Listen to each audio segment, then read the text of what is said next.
बेचारा माहिर अपनी पत्नी सीमा के फैंस से परेशान हो चुका था, इसलिए माहिर और सीमा हनीमून मनाने के लिए बाहर घूमने चले जाते हैं। दोनों बहुत अच्छे से घूमते हैं। इसी दौरान सीमा को एक इवेंट में शामिल होना होता है, जिससे वह बहुत खुश होकर इवेंट में जाती है। तभी किसी का फोन आता है और वह कहता है अब तू ट्रेंडिंग से नीचे आ गई है, क्योंकि अब जिल्ली ट्रेंड कर रही है। यह सुनते ही सीमा को बहुत गुस्सा आता है और वह माहिर के साथ घर लौटने लगती है। गाड़ी में बैठते ही माहिर जिल्ली का गाना चला देता है, जिससे पास बैठी सीमा और भी गुस्सा हो जाती है। गुस्से में आकर वह जानबूझकर माहिर की मौसी के रेस्टोरेंट में खाना खाने जाती है और वहाँ की सारी वीडियो बनाकर उसे गलत सलत बातें कहते हुए लाइव कर देती है और अपलोड कर देती है। यह वीडियो हर जगह वायरल हो जाता है, जिससे कोई भी माहिर की मौसी के रेस्टोरेंट में खाना खाने नहीं आता। तब माहिर की मौसी रोते हुए माहिर को कॉल करती है और कहती है मैंने क्या गलत किया था जो तेरी बीवी ने हमारे साथ ऐसा किया। यह सुनकर माहिर बहुत उदास हो जाता है और गुस्से में घर आता है। तभी सीमा माहिर को बताती है मैं माँ बनने वाली हूँ और तुम पापा बनोगे। यह सुनते ही माहिर बहुत खुश हो जाता है और यह खुशी वह एक एक करके सब घर वालों को बता देता है। सब लोग इस बात से बहुत खुश हो जाते हैं, लेकिन तभी सीमा सबके सामने अपना असली रूप दिखाते हुए कहती है मैं तो मजाक कर रही थी, असल में मैं अभी इंस्टाग्राम पर लाइव थी, इसलिए आप सबके साथ प्रैंक किया। यह सुनकर सभी बहुत गुस्सा हो जाते हैं। तब माहिर की माँ सीमा से कहती है तुझे थोड़ी सी भी अकल नहीं है, कोई इस तरह बड़ों के साथ मजाक करता है क्या? फिर माहिर के पिताजी भी सीमा को डांटते हैं, जिससे सीमा और भी गुस्से में आ जाती है और वह सारा गुस्सा माहिर पर निकाल देती है।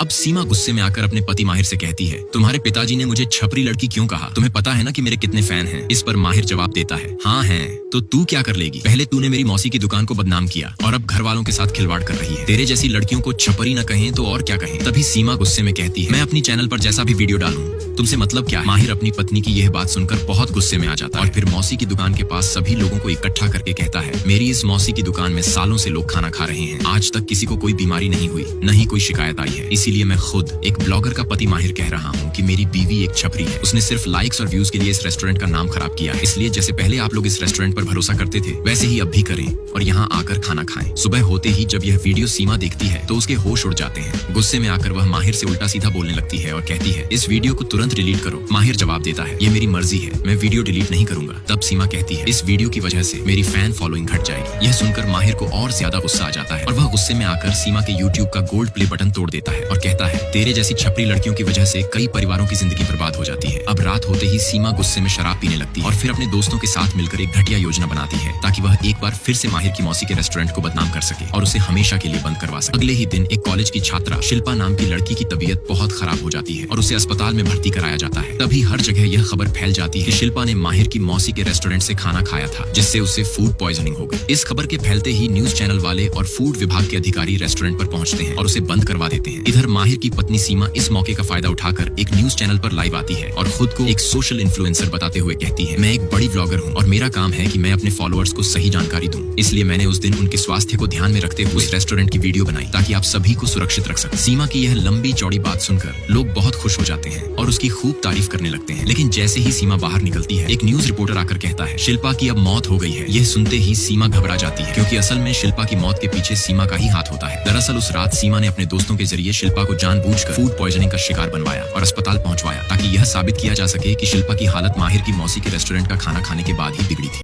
अब इतने सारे कांड हो जाने के बाद सीमा माहिर के पास आती है और रोते हुए कहती है शिल्पा की मौत की जिम्मेदार मैं। उसी दिन मैंने ही अपने दोस्तों से कहा था ऐसा करने के, लेकिन अब मुझे अपनी गलती का बहुत पछतावा हो रहा है। मैंने बहुत बड़ी गलती की है, प्लीज माहिर मुझे माफ कर दो। तभी माहिर एक अच्छे पति होने के नाते सीमा को समझाता है और उसे शांत करके वापस घर भेज देता है। लेकिन तभी पुलिस वहाँ पहुँचती है और सीमा को गिरफ्तार कर लेती है, क्योंकि उसने माहिर की मौसी पर झूठा इल्जाम लगाया था। अब सीमा इतनी बड़ी सेलिब्रिटी होने के बावजूद एक चोर की तरह पुलिस स्टेशन ले जाई जाती है। उधर माहिर अपनी मौसी का हाथ पकड़कर फूट फूट कर रोने लगता है। इधर जब माहिर के पिताजी को सीमा की गिरफ्तारी की खबर मिलती है तो एक ससुर होने के नाते वह तुरंत थाने पहुंचते हैं और कानूनी प्रक्रिया के तहत सीमा को जमानत दिलवाकर जेल से छुड़वाते हैं। तभी वहां माहिर भी पहुंचता है और गुस्से में सीमा से कहता है तेरे जैसी छपरी और घटिया सोच रखने वाली लड़की मुझे नहीं चाहिए। तुम लोग बड़े बड़े इन्फ्लुएंसर हो, इसलिए जब जो मन में आया उसका वीडियो बनाकर सोशल मीडिया पर डाल दिया। लेकिन तुम्हें यह डालने से पहले सोचना चाहिए था, तुम्हारी एक पोस्ट किसी की रोजी रोटी छीन सकती है, किसी का घर उजाड़ सकती है। खैर मैं भगवान से यही प्रार्थना करता हूँ कि तेरे जैसी बीवी या लड़की किसी और को न मिले, नहीं तो वो भी इसी तरह किसी का घर तोड़ देगी। ये सुनकर सीमा फूट फूट कर रोने लगती है और माहिर के साथ बिताए अपने पुराने पल याद करके पछतावे में डूब जाती है। नेक्स्ट पार्ट के लिए लाइक और कमेंट करें।